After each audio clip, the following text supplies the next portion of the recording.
Hey chat, Stilo here and welcome to another video from OBS Explained, series where I'm explaining every setting that you have in OBS and you are enjoying my mansplaining. So if we take a look at the settings, next chapter over here is output, and as you can see there is a lot of options here. We have simple and advanced output mode, and in advanced there is 4 tabs, so there is a lot of settings, and that means I decided to split this video into 2 parts. In first one I'll go through simple mode, and in the second video I'll go through advanced. I'm going to start with simple mode, and it's called simple because, well, it's simple. On one page you have all the basic settings that you have to set to comfortably start streaming. On the other hand, in advanced you have each group of those settings separated in tabs, and you have way much more controls to fine-tune your stream and get more out of it. Which one is better? Well, I guess it depends on you, how much you are technical type and how much time you want to waste trying to make perfect looking stream just to realize content is more important than those settings. Back to simple output mode. First group there is streaming, that means these settings affect your stream output. There is video bitrate settings that I think a lot of you already encountered. But for those of you who don't, video bitrate is speed, how fast are bits sent it from your PC to servers and then to your viewers. I don't want to say it is upload speed, but it's working quite similar. I believe that also you are pretty familiar with those tables, what bitrate you have to set to be able to stream in certain quality for Twitch and YouTube. Then you have second option here, which is audio bitrate. Audio bitrate, which is same thing as video bitrate, it's just speed of sending your audio instead of a video. And yeah, the number is significantly smaller in that settings. Don't be confused that they are not the same. Third option is video encoder, and that is how your stream is compressed and send it to your viewers. The rule is simple. If it's possible to use GPU for encoding instead of CPU, use the GPU. And one more thing to mention, you might get reduced amount of encoders to pick up once you log in to your Twitch account as main streaming platform. So you are missing things like HEVC and AV1, which are better qualities. Those are only available for YouTube for now.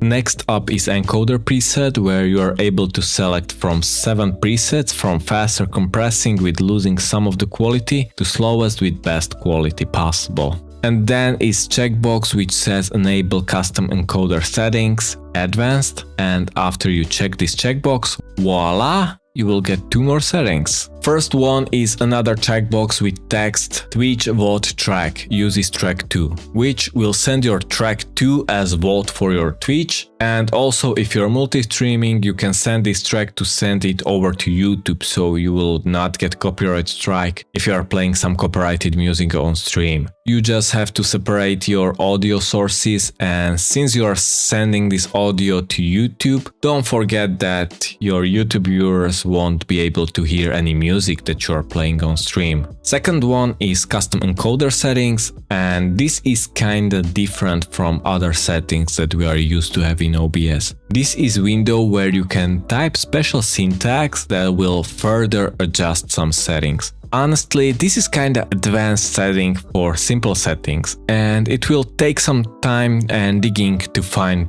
correct syntax to type here. So my recommendation is to keep it as it is, empty. We can look into that in the future, but honestly from what I saw, and I might be wrong, but from those syntaxes that I saw, people were trying to type there and to adjust some settings. Those are simply available in advanced mode, so don't overcomplicate your life too much. Anyway, last setting in streaming tab is audio encoder, and by default you'll probably have their AAC, or at least I have, but I guess you can have there more options if you install more audio codec. And yeah, it's same thing as video encoder, so it's compressing your audio and sending it to your viewers. Chapter 2, recording tab, first setting, recording path. Do you know? No?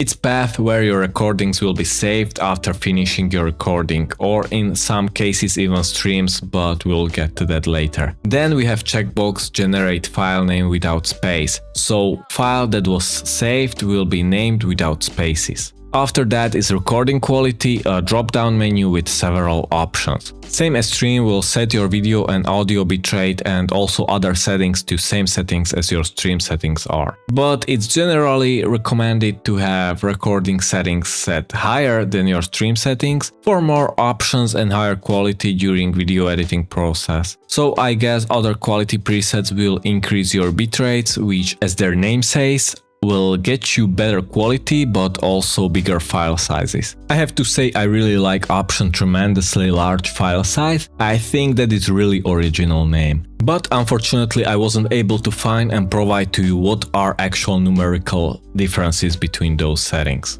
Next is recording format. Here you can select what format will your final video recording file be. You will probably have multiple options here and I believe you want to select Ep.4 because it's most used and most known of all of those. And also you can open it in your video editing software. But my advice is to set it to .mkv, so in some case something happens, your video recording will stay uncorrupted. But still I can't open MKV in my video editing software. Yeah, I know. You will have to remix your recordings and that is either to Ep.4 or in case you have multiple audio sources and they are separated, you want to remix it to .mov file so you will get your audio separated. Video encoder. Same applies here as for streaming, but probably you will have more options here. So pick one that your PC can handle, but you should go with the hardware option. If you have super old PC, you will probably go with something like NVENC.264 or even something older. But standard is something like NVENC HEVC, and if you have newer PC, then you should be able to go with AV1.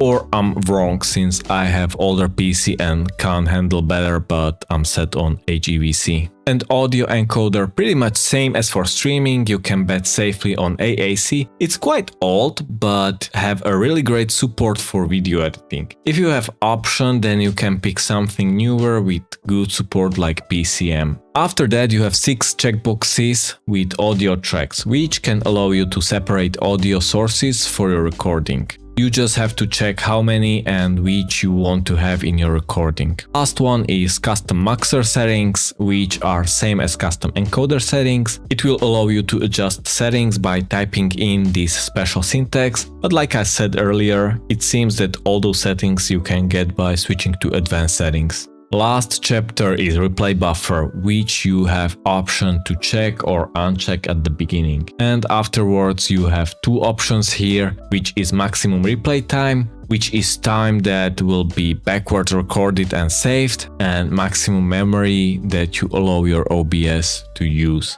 So yeah, that is pretty much everything you can adjust in simple mode. Not a lot of things, but basics that will get you going. If this was any helpful to you, leave a like or subscribe to the channel, and yeah, you probably already know what's going to be next video.